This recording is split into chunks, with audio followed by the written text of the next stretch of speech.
Hello guys, magandang hapon. Meron akong ibabahagi sa inyo tungkol sa aking karanasan noon na dito sa Uranium 235.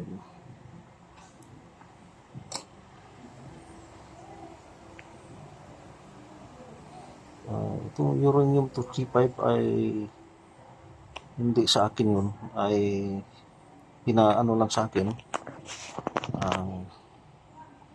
pinapaalam lang sa akin kasi gusto nagpatulong sila sa akin na mai maibinta daw ito, pero hindi pala ito maibinta kasi may tatak dito na US government property sa gilid niya. Bawat gilid may mga tatak. So ang una, ito yung may tatak na U-235 sa gilid, at sa kabila itong US government property, at dito naman sa kabila ay dalawang plug. Ayan, dalawang plug ng US plug. Tapos yung sa ibabaw niya, ito may bolt. So ito yung ano, naka side view. Yung baba niya may U-235. At dito naman sa ano, sa pang-apat na ano niya, marka sa gilid, ay may tatak na itong nakalinya na negative. So ibig sabihin, sabi ng chief ng balikitan noon, ay delikado kung magkasama yung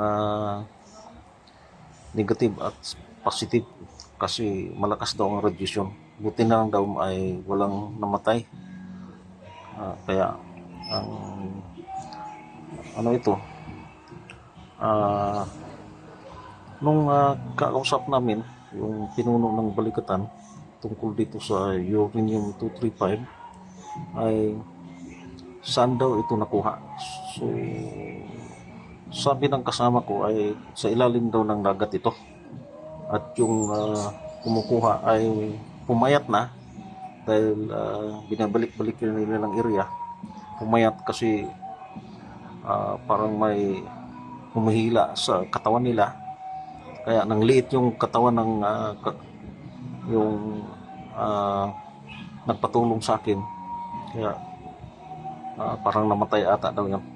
So kaya pinapakita namin ito, yung katawan ng isang box na estimated ay nasa 35 to 40 kilos.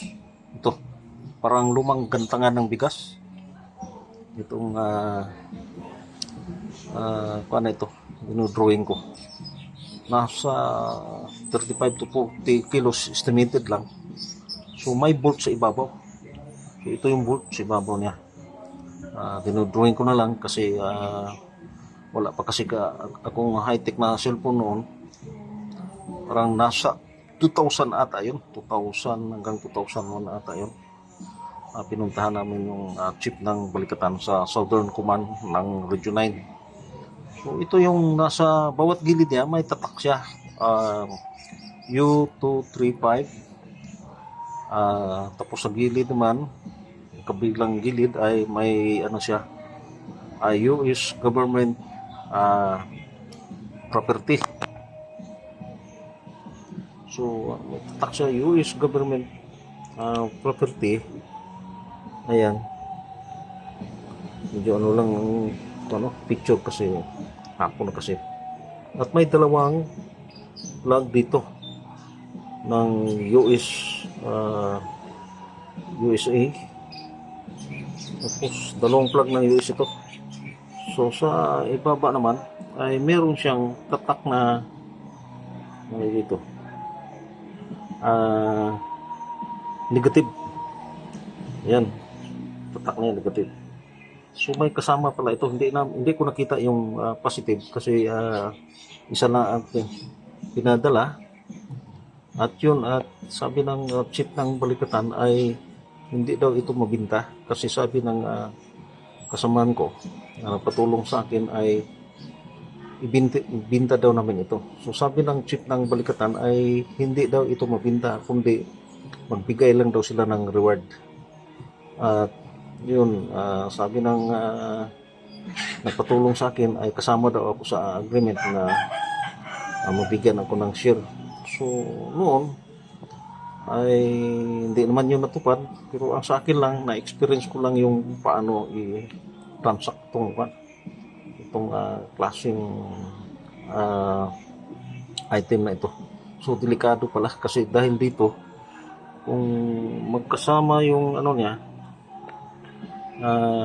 positive kasi negative kasi itong tatak doon sa gilid, magsama yung positive, delikado. Kaya yung tao na yun, yung nakakuha doon sa ilalim ng dagat ay namatay. Parang 3 ata yun sila.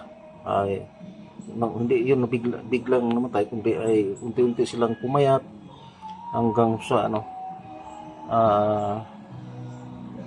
na matay sila.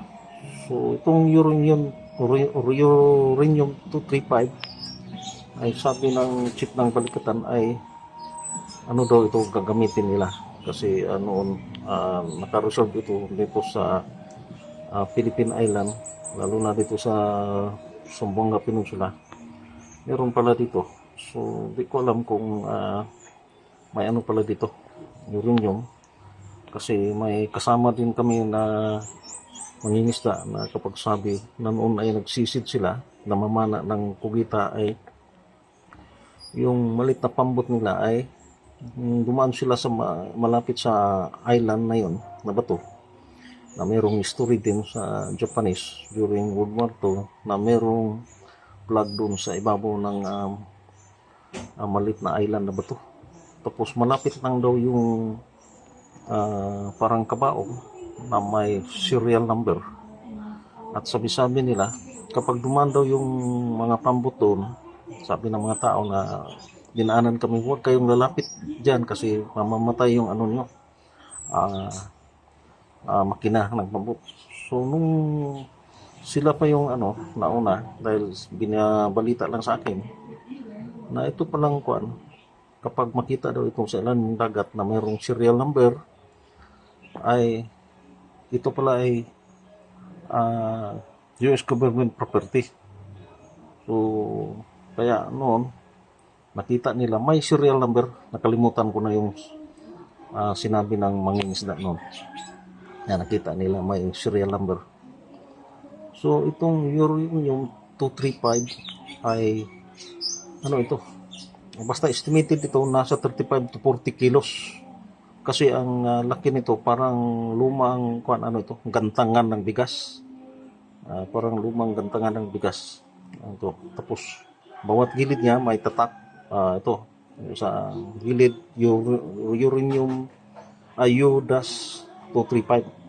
Tapos sa kabilang gilid naman may dalawang plug ng US. Tapos sa kabilang gilid naman ito US government property. Tapos sa ibabaw may siya, bolt. Yan, bolt.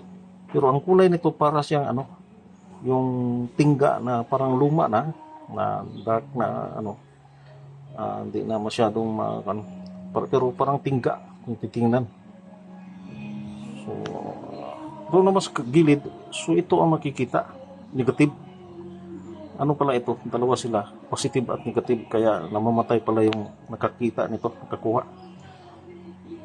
Ay unti-unti silang namamayat.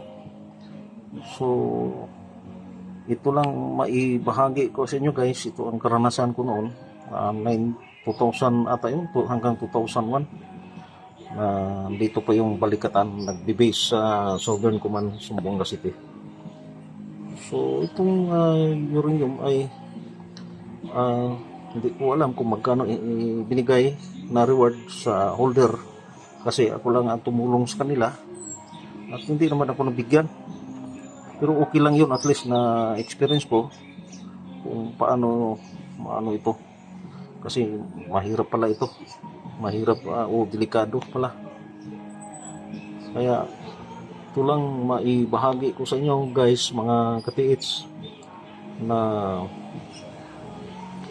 na experience ko noon. So ito palang uranium ay parang gagamitin sa parang atomic bomb ata. So delikado talaga. So ito lang guys, at